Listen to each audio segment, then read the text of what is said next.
এই জ্ঞানের জায়গা থেকে আজকে আমরা এই প্রজন্মে এসে কিছুটা ধাক্কা খাচ্ছি। আমরা যদি আজ থেকে 30 বছর আগের প্রজন্মের কথা চিন্তা করি, তখন পড়ার প্রতি একটা আগ্রহ বেশি ছিল। এখন ডিভাইস আসার কারণে এই পড়াশোনার আগ্রহটা অনেক কমে গেছে। ছাত্র শিবির একটি চমৎকার উদ্যোগ আমরা নিচ্ছি ইনশাল্লাহ, যদি আল্লাহ আমাদের সহায় হয়, আপনারা সহযোগিতা করেন, আমরা সফল হব। আমরা 20 বছর ব্যাপী 2045 সালকে টার্গেট করে রিডিং মুভমেন্ট নামে একটা মুভমেন্ট চালু করব, এবং আমাদের এই মুভমেন্টের আলটিমেট গোলটা হবে একজন শিক্ষার্থী, একজন মানুষ তার দৈনন্দিন কাজগুলো যেভাবে করে, অর্থাৎ আমাকে প্রত্যেকদিন ঘুমাইতে হয়, আমাকে প্রত্যেকদিন খেতে হয়, গোসল করতে হয়, এরকম একটা কন্টিনিউয়াস অভ্যস্ততার মধ্য দিয়ে একজন শিক্ষার্থী বই পড়বে। বই পড়াটাও এরকম একটা নিয়মিত কাজের একটা পার্ট হয়ে যাবে এবং অভ্যস্ততা চলে আসবে। এটা নিয়ে আমাদের নানান আয়োজন আছে, ইভেন্টগুলো আছে, এটা পর্যায়ক্রমে আমরা আসবো ইনশাল্লাহ। আমি আপনাদেরকে এই জ্ঞান অর্জনের ক্ষেত্রে পৃথিবীর ন্যাচারাল সায়েন্সের দিকে তাকানোর জন্য অনুরোধ করব। দেখুন, পৃথিবীতে আজকে আমরা যত আবিষ্কার বলি, ফিজিক্স, কেমিস্ট্রি, বায়োলজি, এরপরে হচ্ছে রোবোটিক্স, এআই, যা কিছু আছে না কেন, এটা একটা সময় নেচারের মধ্যে ছিল।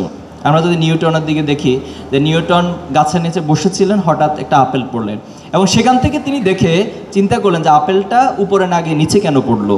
এই চিন্তা শক্তি থেকে কাজ করতে করতে একটা পর্যায়ে তিনি থিওরি অফ গ্র্যাভিটি আবিষ্কার করলেন। আজকে যখন আমরা অক্সিজেন আবিষ্কার যিনি করেছেন, কিন্তু আপনারা একটু চিন্তা করে দেখুন যে অক্সিজেনটা কি আবিষ্কারের আগে এ সমাজে ছিল না? অর্থাৎ আমাদের চারপাশে পরিবেশের মধ্যে ছিল না? ছিল, কিন্তু তার আগের কারো মাথায় কেন অক্সিজেন নিয়ে থিওরিটা মাথায় আসলো না, চিন্তা করলো না, আবিষ্কার করতে পারলো না?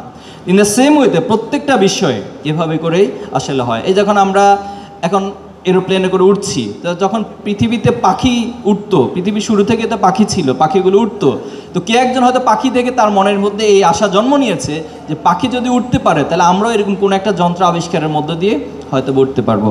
এজন্য আপনি আল্লাহর এই সৃষ্টিরাজির দিকে তত বেশি তাকাবেন, গভীর দৃষ্টি দিয়ে চিন্তা করবেন, ভাবনা করবেন, তত বেশি আল্লাহ তাআলা নতুন নতুন আবিষ্কারের সুযোগ আমাদেরকে দিবে। আমরা বিজ্ঞানের যে লক্ষ্য, এই লক্ষ্যের দিকে যদি তাকাই, বিজ্ঞানের লক্ষ্য হচ্ছে মানুষের কল্যাণের জন্য সেটা কাজে লাগবে। পৃথিবীর প্রত্যেকটা ইস্যুর ভালো দিক রয়েছে, খারাপ দিক রয়েছে। আজকে যদি আপনি দেখেন যে ড্রোন আবিষ্কার হচ্ছে পৃথিবীর অনেক জায়গায়, এখানে অনেক ভাইয়েরা ড্রোনের প্রজেক্ট নিয়ে এসেছেন। এই ড্রোন দিয়ে আপনি চাইলে পৃথিবীর মানবতাকে ধ্বংস করে দিতে পারেন। আজকে যেখানে ফিলিস্তিন বলুন, কাশ্মীর বলুন, বিভিন্ন জায়গায় মুসলমানদের উপর ড্রোন হামলা করা হচ্ছে, ইরাক, আফগানিস্তান, দীর্ঘদিন যাবৎ এখানে হত্যাযজ্ঞ চালানো হয়েছে। তার মানে একটা ড্রোন দিয়ে আপনি চাইলে পৃথিবীকে ধ্বংস করে দিতে পারেন, আবার চাইলে এই ড্রোন দিয়ে আপনি মানবতার কল্যাণেও কাজে লাগাতে পারেন। এখানে কৃষি সহ বিভিন্ন উপকরণ, আমি কিছু প্রজেক্ট দেখেছি যে কল্যাণের জন্য, মানুষের কল্যাণের জন্য এই প্রযুক্তিকে ব্যবহার করা। আবার চাইলে এই ড্রোন দিয়ে আপনি ফিলিস্তিনবাসীর জন্য কিছু খাদ্য সামগ্রী বা তাদের কল্যাণের জন্য সেটা কাজে লাগাতে পারেন।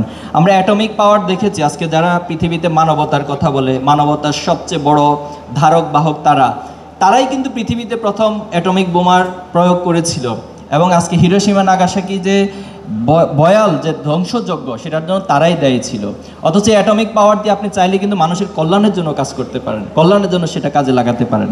এজন্য ছাত্র শিবিরের জায়গা থেকে আমরা সকল কিছুর একটাই লক্ষ্য, সেটা হলো মানুষের কল্যাণের জন্য যেন সেটা কাজে লাগে।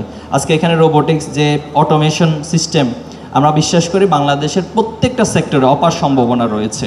এই অপার সম্ভাবনাতে যদি রোবোটিক্স এবং এআই এর প্রয়োগটা সবচেয়ে ভালোভাবে করা যায়, আমরা এখান থেকে অনেক ভালো কিছু অর্জন করতে পারবো।